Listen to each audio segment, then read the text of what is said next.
আমাদের ভূত রাজনীতি ত্যাগ করে ইসলামের স্বার্থে, সিরাতুল মুস্তাকিমের স্বার্থে, এক রসুলের স্বার্থে, এক কোরআনের স্বার্থে, এক আল্লাহর স্বার্থে আমাদের ছোটবেলার সমস্ত বিনানন্দ ভুলে গিয়ে এক হাবিবানা মাওলানা মুহাম্মদ সাল্লাল্লাহু আলাইহি ওয়া আলা আলিহি ওয়া আসহাবিহি ওয়া সাল্লাম। قال الله تعالى في كلام المجيد والفرقان الحميد وما أرسلناك إلا رحمة للعالمين.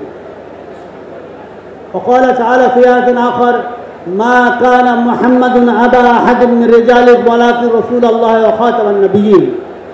وقال رسول الله صلى الله عليه وسلم في حديث صحيح تركت فيكم أمرين لن تضلوا بعدي ما تمسكتم بهما كتاب الله وسنة رسول الله صلى الله عليه وسلم.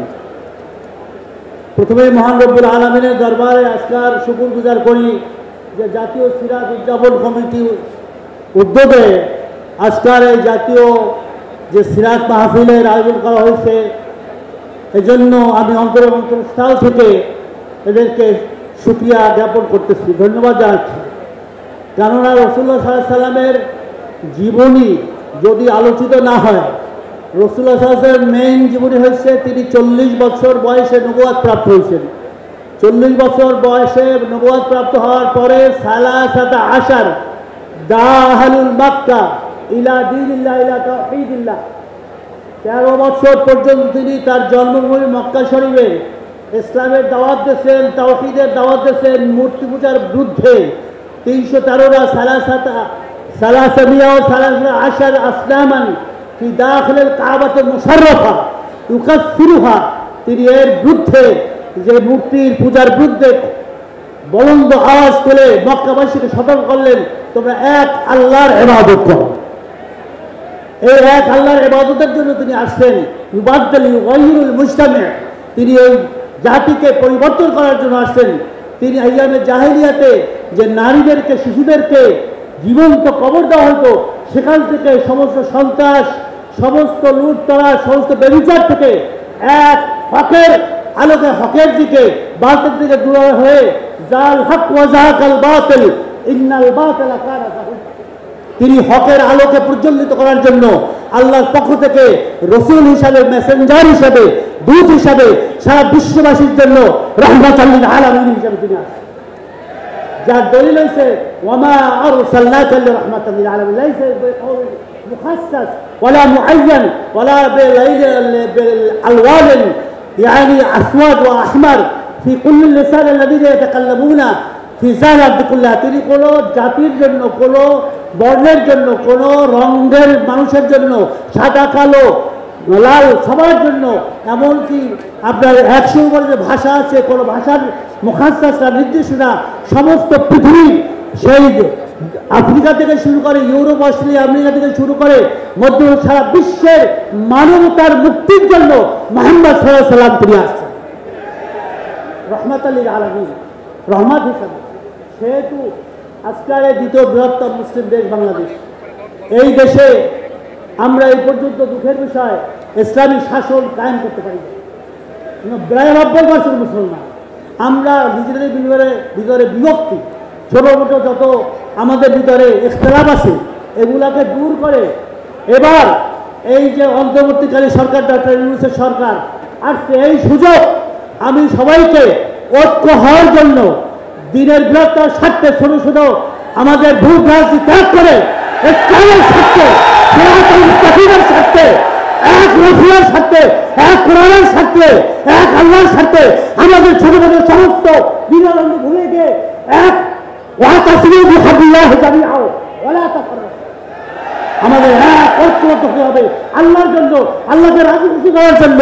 আমাদের ভিতরে সমস্ত অহংকার, আমি বড়, আমি ছোট, সবাই সমান, তাকওয়া ইন্না আকরামাকুম ইনদাল্লাহি আতকাকুম, আমাদের তাকওয়া অর্জন করতে হবে, আল্লাহকে ভয় পাইতে হবে, কবরে যাইতে হবে, জব যেতে হবে। এই জন্য এই জাতি, এই উম্মাত যদি আজকাল বিভক্ত হয় তাহলে আমাদের সব শেষ হয়ে যাবে। আমরা এখনো যদি বিভক্ত থাকি তাহলে শেষ হয়ে যাবে।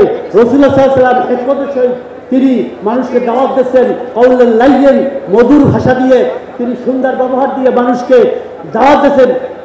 পৃথিবীর মানুষ আস্তে আস্তে এখন প্রায় 200 কোটি মানুষ ইসলামের, তাওহীদের পতাকা তলে আসছে, কি ঠিক কিনা? আমরা দ্বিতীয় বৃহত্তম মুসলিম দেশ বাংলাদেশে ইসলামী শাসন হুকুমত কায়েম করতে পারবো কি পারবো না বলে? আমাদের ঐক্যবদ্ধ হতে হবে না। সমস্ত ছোট ছোট ভুল ত্রুটি আমাদের আজকাল ভুলে যেতে হবে। আমরা ফি ওয়াহদাহু লা শারীকা লাহু, আমরা এক আল্লাহর ইবাদত করি, আমাদের কোনো শিরক নাই। আমরা দুনিয়ার শক্তিকে কোনো শক্তি মনে করি না। হাসিনার মতো স্বৈরাচার ব্যভিচার ফিরআউন দেশের ছাত্র জনতা তাকে তার গণি থেকে লড়াইয়ে ভারতে পাঠিয়ে দিচ্ছে, সে ভারতে পালন করে আসছে। আজকাল আমাদেরকে এক ওয়াহদাহু লা শারীকা লাহু, এক কোরআন, এক আল্লাহ, এক রাসূলের পিছনে ঐক্য হয়ে আমাদেরকে দেখাই দিতে হবে না বাংলাদেশের মুসলমান এক ইসলামী শরিয়ার ব্যাপারে, ইসলামী হুকুমতের ব্যাপারে, ইসলামী আইনের ব্যাপারে তাদের মধ্যে কোনো দ্বিধাদ্বন্দ্ব নাই। আপনার নফল নিয়ে একতলাফ থাকতে পারে, সুন্নাত নিয়ে একতলাফ থাকতে পারে, ফরজ নিয়ে কারো ভিতরে কোনো একতলাফ নাই। সেহেতু আমাদের এক হতে হবে ইসলামের স্বার্থে। আমার সময় কম রেখে মাত্র 7 মিনিট, আগে 10 মিনিট, ঠিক আছে? সময় নাই, সময় কম। লিযালিকা নাহনু ফি সাফিন ওয়াহিদ লা বুদ্দা নাহনু নাত্তাফিকু ফি হুকুকুল ইসলাম বিদাউল কোরআন ও সুন্নাহ। আমাদের কোরআন সুন্নাহর আলোকে এক হতেই হবে, এক হতেই হবে লিরিদাইল্লাহ, আল্লাহকে রাজি খুশি করার জন্য। সেহেতু আসুন আমার আল্লাহ নবীর খাওয়াতির বিশেষ কথা, হাসিল কথা, উপসংহার, এই সুযোগ, এই অন্তর্বর্তীকালীন সরকারের ডক্টর মোহাম্মদ ইউনূসের সরকারের সময় সুযোগ আমাদেরকে এবার দেখা দিতে হবে। সমস্ত ইসলামিক দলগুলোকে সব ভুল ত্রুটি উঠে ছোট ছোট জিনিস বাদ করে দিয়ে আমরা এক হয়ে গেল আগামীতে ইসলামের পক্ষে, রসুলের পক্ষে, দ্বীনের পক্ষে কাজ করতে পারি। সেই মর্যাদা চাহিদা হতে চাই, কি বলেন? আসুন আমরা এক হয়ে ইসলামকে, বাংলাদেশের ইসলামী শাসনকে, আইনকে আমরা বাংলার জমিনে প্রতিষ্ঠিত করার আমরা সেই পথে চাই। নাসরুম মিনাল্লাহি ওয়া ফাতহুন করিম। অবশ্যই মুমিনিন। আসসালামু আলাইকুম ওয়া রাহমাতুল্লাহি ওয়া বারাকাতুহু।